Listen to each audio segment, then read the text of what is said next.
Hello and welcome to Atheist Bible Study. I'm Joe Dixon. Every week I read from the Bible, say bad things about the Bible, and drink while doing it. So today we're going to have a Budweiser Clamato. I've never had this before, and I'm not a big beer drinker, but I figured, you know, it seemed interesting and a little different. We're here to explore and learn new things. So it's Budweiser Clamato with salt and lime. I don't know if you can see that on there. And it's Chelanda. You see all those on there? It's all written on there, right?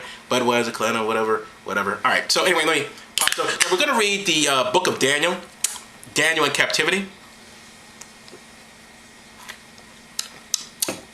Oh, so it's beer and tomato juice. Can you say mistake? All right, anyway. But it's 24 ounces, ladies and gentlemen.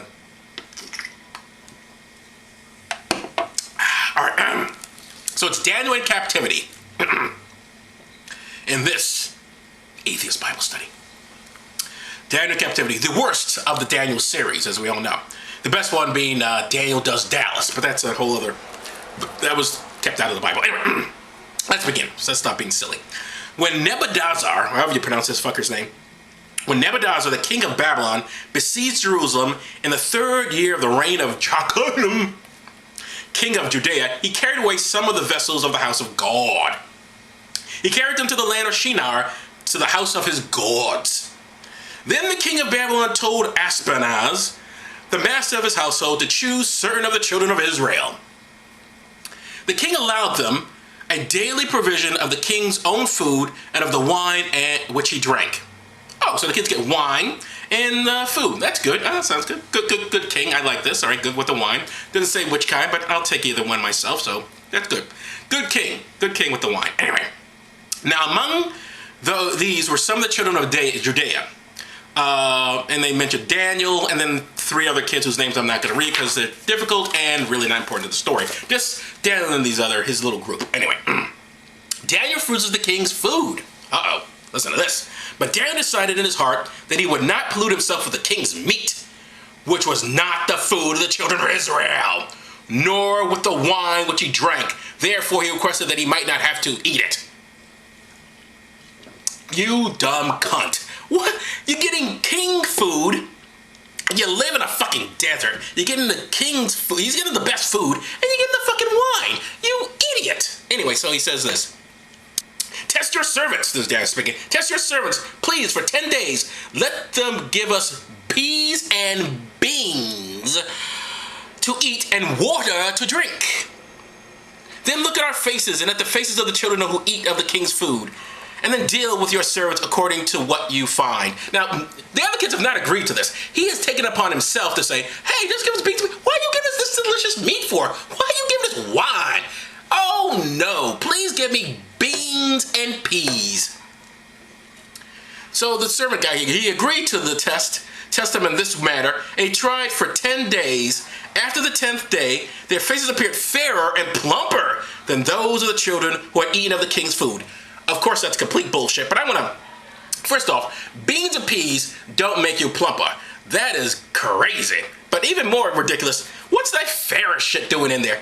Yeah, look at what Daniel's supposed to look like in his Bible. Look at... You see this? Look at this. No, what? Who looks like that in the God? Did you see this? Who looks like this in the fucking desert? How do you get fairer in the desert? White people don't get fairer in the desert. They get toast in the desert. White people do not get... Nobody gets fairer. And I don't even know why he's white anyway. He's a Jew living in the Middle East. He should at least be a Palestinian. I don't fucking understand where the hell that's coming from. But hey, what do I know? I'm just a goddamn heathen. And they get plumper with the beans. Why do the other kids? Can you imagine someone pulling that stuff? Oh, listen, oh my God, we're captive here. How awful. Oh, wait, you're giving us the best food in the kingdom and wine? Oh, well. Maybe captivity's not so bad. Oh, wait, what? What do you mean you want beans and peas because that's the food of Israel? You know what I said, Israel? Fuck Israel. Get the fuck out of my face, Daniel, you cunt. You fucking lunatic. Get out of here. Beans and peas. Everybody, quick, stone Daniel. Yay, stone him. Oh, but God told me. No, fuck God. Get out of here. But no, they don't do that, Lisa. That doesn't happen. They agree to the beans and peas thing, and they get plumper and fairer. Because nothing makes you fairer than having beans and peas and plumper. All right, anyway. That's the story of Daniel. Which leads me to this question, ladies and gentlemen. Why, oh why, do Christians and Jews have kids? Have you ever wondered that? I have. Now, I know that one of the reasons they'll give us in the Bible, it says, be fruitful and multiply.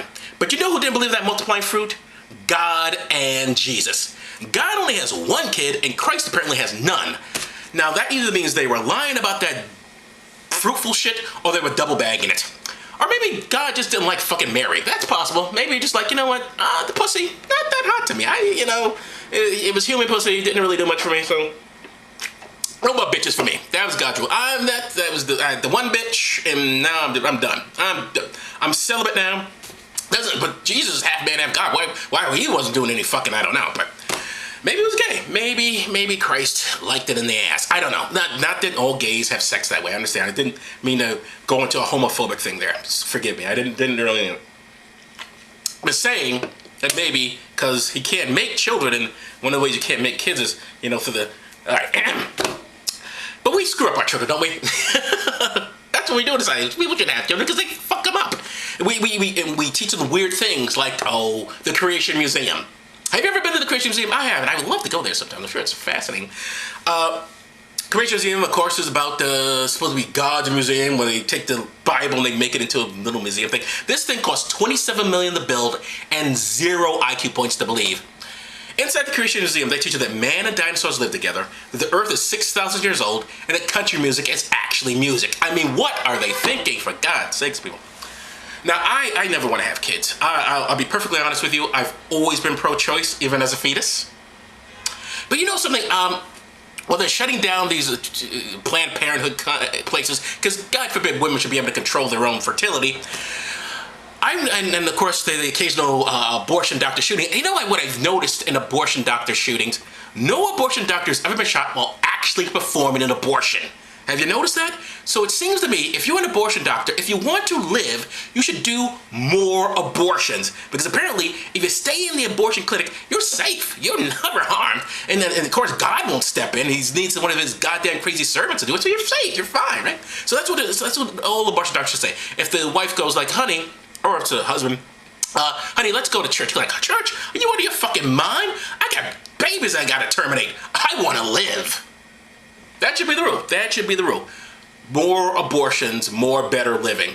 ABA, always be aborting. That should be the rule. Ladies and gentlemen, Budweiser and tomato sauce, juice, whatever, not a good look. Not a good taste. But we try on Atheist Bible Study to do different things, and we did that, and we failed. So that's that. Hope you enjoyed this segment. It's kind of short, but it is what it is. I'll probably see most of you next week, since none of us are going to be raptured, I presume. Do you know what the rapture is? Next week, May 21st. I don't know if I'm going to do anything for the rapture, other than celebrate that all the Christians are gone. If only such a thing were possible. A world without Christianity. Magnifique. If only they could take the Muslims and the religious Jews with them. That would just be, and Scientologists. Hey, God, prove my heathen heart wrong.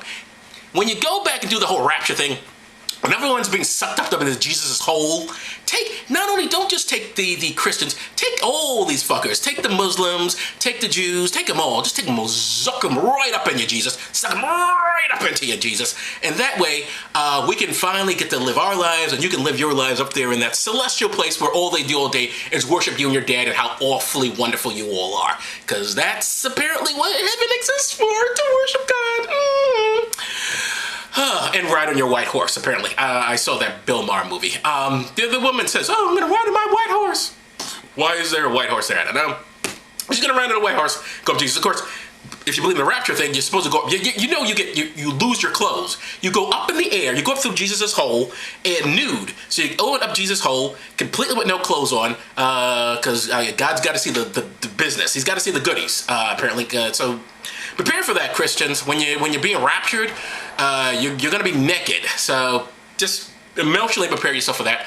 Also understand that as your body is going up through the air, it's probably going to start burning at some point, since it's just so far off the stratosphere before the human body starts to really bad things start to happen. But what do I know? I'm just a heathen, and you are in touch with God, so you know exactly what's going to happen, how the world's going to end. Jesus is going to open his hole and suck you right up it. So, beautiful thing.